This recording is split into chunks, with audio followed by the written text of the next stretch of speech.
नमस्कार, आप देख रहे हैं गार्डनिंग एस्थेटिक्स। मैं हूं अनीता दिनेश।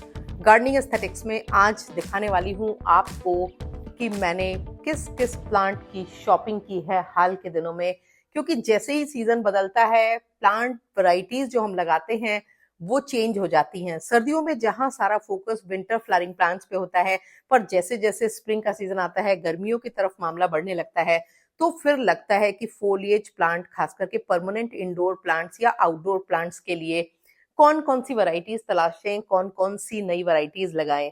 मेरी एक आदत है, अगर मैं किसी एक पर्टिकुलर प्लांट फैमिली या प्लांट वैरायटी को लगाती हूँ और उसमें सक्सेसफुल हो जाती हूँ, तो फिर मैं उसकी और दूसरी वैरायटीज को ट्राई करने की तरफ बढ़ती हूँ। शुरुआत में मैं बेसिक उस प्लांट की जो वैरायटीज होती हैं, जो नॉर्मल वैरायटीज होती हैं, उनको लगाती हूँ। पर जब मैं ये समझ जाती हूँ कि इनको हैंडल कैसे करना है, तब उनकी थोड़ी एग्जॉटिक वैरायटीज की तलाश शुरू करती हूँ और उनको लगाने की कोशिश करती हूँ। इतने दिन के गार्डनिंग एक्सपीरियंस से मैंने एक चीज तो सीखी है, और वो ये है कि प्लांट को अगर आप उसकी परफेक्ट लोकेशन और परफेक्ट मिट्टी दे दें, तो आप समझ लीजिए कि आधा मामला सेट हो जाता है, यानी कि उस प्लांट को फिर प्रॉब्लम नहीं आती है। पर क्योंकि गर्मियों में पिछले साल तो भयंकर गर्मियां पड़ी, और अगर इस साल भी वही हाल रहेगा, तो फिर थोड़ी मशक्कत अपने प्लांट्स को बचाने में करनी पड़ती है। हालांकि गर्मियों में पिछले साल के पहले तक तो मैं बिना ग्रीन नेट के अपने सारे प्लांट्स को मेंटेन कर पा रही थी।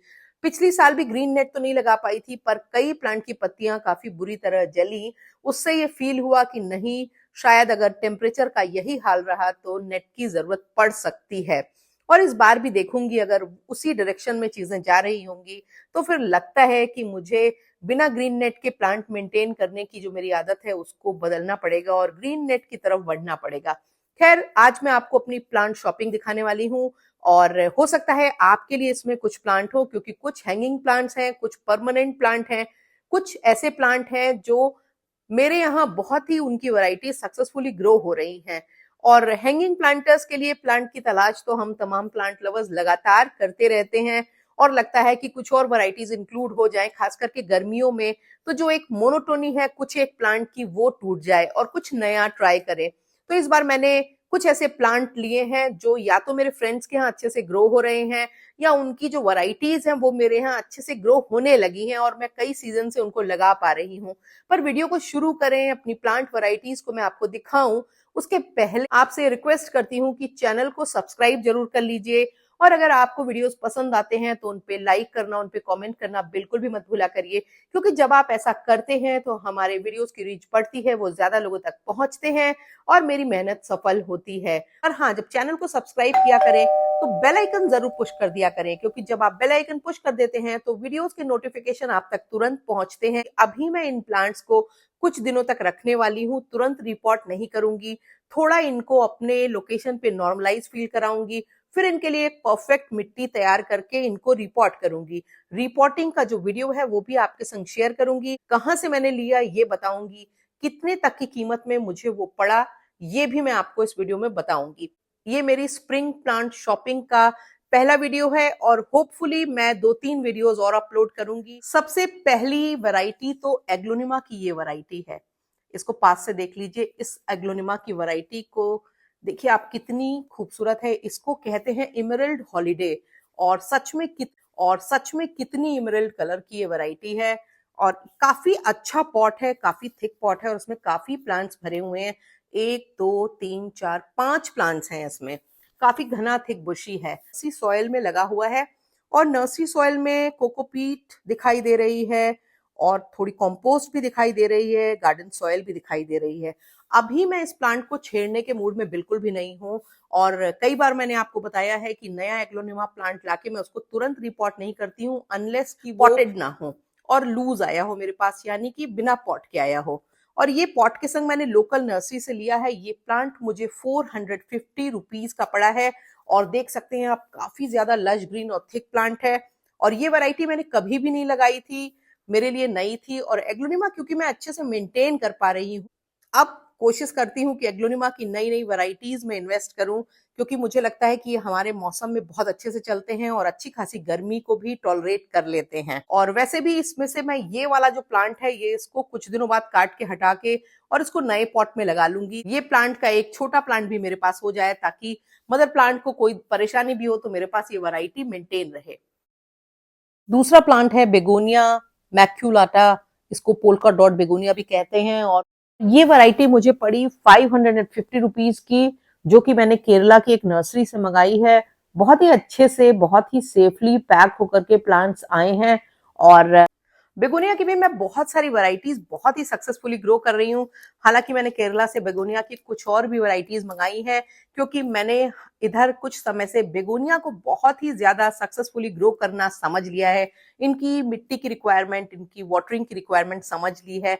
तो फिर मैंने ये अपना बहुत ही पसंदीदा ड्रीम प्लांट रहा है मेरा बहुत दिनों से। मैंने बेगोनिया की बहुत वैरायटी लगाई, पर इसको एक बार मैंने लगाया था तब, मगर मुझे उतनी समझ नहीं थी और मैं बेगोनिया के तब प्लांट्स को उतनी आसानी से हैंडल नहीं कर पा रही थी, तो ये मेरा प्लांट खराब हो गया था। अगली प्लांट वैरायटी जो मैंने मंगाई है वो है पाइलिया स्प्रूसियाना नॉर्फ्लॉक, और ये भी एक बहुत ही खूबसूरत वैरायटी है। मेरी फ्रेंड के यहाँ ये बहुत ही अच्छे से ग्रो हो रही थी, इसलिए मैंने इस वैरायटी को इस बार मंगाया है। और वैसे भी जो लोग हैंगिंग प्लांटर्स के लिए नए नए प्लांट की तलाश में होते हैं, वो इस वैरायटी को ऑप्ट कर सकते हैं, चुन सकते हैं। 280 रुपए की ये मुझे पड़ी है।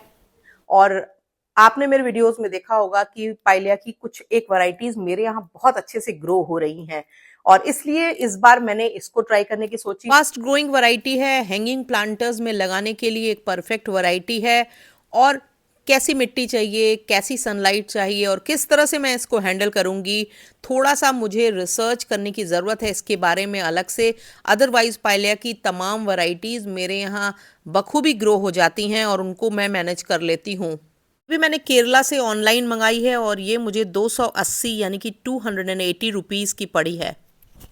इन प्लांटर्स में लगाने के लिए परफेक्ट रेड फ्लेम आईवी हेमिग्राफिस की एक वैरायटी है, वो मैंने अमेज़न से मंगाया था और ये मुझको पड़ा है 299 रुपीज का। बहुत अच्छे हाल में तो प्लांट नहीं है, पर क्योंकि फास्ट प्रोपगेट होने वाला प्लांट है और बहुत ही आसानी से कटिंग लग जाती है। ये एक हैंगिंग प्लांटर में लगाया जाने वाला प्लांट है, जो मैं पहले भी लगा चुकी हूँ। फिर ये मेरे कलेक्शन से खत्म हो गया था और बड़ी तलाश के बाद भी नहीं मिला था, तो फाइनली मुझे ये अमेज़न पे मिला। हैंगिंग प्लांटर एरिया में अगर कलर ऐड करना हो तो ये एक अच्छा ऑप्शन है। ये है पर्पल वॉफल प्लांट, जिसको मैंने 299 रुपीज में अमेज़न से मंगाया है। और ये प्लांट मैं पहले लगा चुकी थी। मेरे पास इसकी एक खूबसूरत सी वैरायटी थी हैंगिंग बास्केट में लगी हुई, और वो 2-3 साल चलने के बाद खत्म हो गई। पर उसके बाद ये प्लांट मुझे कहीं लोकल नर्सरी में नहीं मिला, तो मैंने इसको ऑनलाइन अमेज़न पे तलाशा, वहां मिला, वहां से मैंने इसे मंगाया है। पर ये बहुत ही आसानी से प्रोपगेट होता है, जल्दी जल्दी इसकी कटिंग लगती है और इसकी हैंगिंग बास्केट बहुत ज्यादा थिक, लश और बुशी बन जाती हैं। और क्योंकि मैं इसको पहले लगा चुकी हूँ, इसलिए इसके बारे में मुझे काफी अच्छे से समझ है, और ये आराम से नोड्स पर से प्रोपगेट हो जाएगा, रूट्स आ जाएंगी और एक ही सीजन में इसके कई प्लांट्स बन जाएंगे। जो प्लांट है वो एक ट्रॉपिकल वाइन है, जिसका नाम है लिपस्टिक प्लांट या एस्किनेंथस रेडिकेंस। और ये भी बहुत ही खूबसूरत रेड लिपस्टिक के शेप के फ्लावर वाला प्लांट होता है, जिसमें जब ब्लूम्स होती हैं तो काफ़ी ज़्यादा ये खूबसूरत दिखाई देता है। छोटा प्लांट है और ट्रॉपिकल वाइन है, तो मुझे लगता है होपफुली मैं इसको मेंटेन कर लूँगी। और ये प्लांट मुझको पड़ा है 350 रुपीज़ यानी कि 350 रुपए का। अगली वैरायटी जो मैंने मंगाई है वो एलोकेजिया की एक वैरायटी है। एलोकेजिया के प्लांट्स मेरे घर में बहुत ही अच्छे से ग्रो हो जाते हैं और उनको मैं बहुत ही आसानी से मेंटेन कर पा रही हूँ, इसलिए धीरे धीरे मैं इनकी तमाम वैरायटीज कलेक्ट कर रही हूँ। टाइनी डांसर नाम की ये वैरायटी एलोकेशिया की सबसे डेलिकेट वैरायटीज में से एक है, और आप देखिए इसकी जो पत्तियां हैं और इसकी जो स्टेम है वो एकदम डांसिंग पोज में है, इसीलिए इसे टाइनी डांसर कहा जाता है। और ये वैरायटी मुझको पड़ी है 300 यानी कि 300 रुपीज की। इसको भी मैंने केरला से ही मंगाया है और ये काफी ज्यादा क्यूकलाटा से ज्यादा छोटी पतली पत्तियां हैं, छोटी वैरायटी है, काफी डेलिकेट वैरायटी है। अगली दो जो वैरायटी मैंने मंगाई हैं वो डिफन बाकिया की हैं। एक है डिफन बाकिया बिग बेन, बहुत ही बड़ी बड़ी पत्तियों वाली काफी खूबसूरत वैरायटी होती है। इनफैक्ट मैं बहुत समय से चाहती थी कि मैं इस वैरायटी को खरीदूं क्योंकि इसकी जो पत्तियां हैं मैंने कहीं देखा था बहुत ज़्यादा मार्बल लुकिंग होती हैं और डिफेनबाकिया एक आसान प्लांट है जिसको कि हम अपने यहाँ नॉर्थ इंडिया के बदलते क्लाइमेट में आसानी से ग्रो कर पा रहे हैं। डिफेनबाकिया की बहुत सारी वैरायटीज मेरे पास हैं। मैंने केरला से मंगाई है और जो मुझको पड़ी है 450 रुपीज की। शॉपिंग लिस्ट की लास्ट जो वैरायटी है वो डिफेनबाकिया एमी है और क्रीमी वाइट और ग्रीन वेरीगेटेड पत्तियों वाली ये वैरायटी काफी ज्यादा खूबसूरत लगती है और आपके इंडोर प्लांट कलेक्शन में बहुत ही ज्यादा एस्थेटिक ऐड करने वाली है। लो लाइट में या ब्राइट इनडायरेक्ट सनलाइट में ये प्लांट काफी अच्छे से चलता है। जो प्लांट है ये मैंने एक लोकल नर्सरी से लिया था जहां पर ये अच्छे बड़े साइज का प्लांट मुझे 150 रुपए में मिला है। आशा है आपको मेरी प्लांट शॉपिंग पसंद आई होगी और मैं कोशिश करती हूँ कि प्लांट के बारे में आपको रिकमेंडेशन तभी दूं जब मैं खुद उनको सक्सेसफुली ग्रो कर पाऊं। अगर आप भी इंटरेस्टेड हैं नए नए प्लांट वैरायटी में और एक्सोटिक प्लांट की केयर में तो गार्डनिंग एस्थेटिक्स को सब्सक्राइब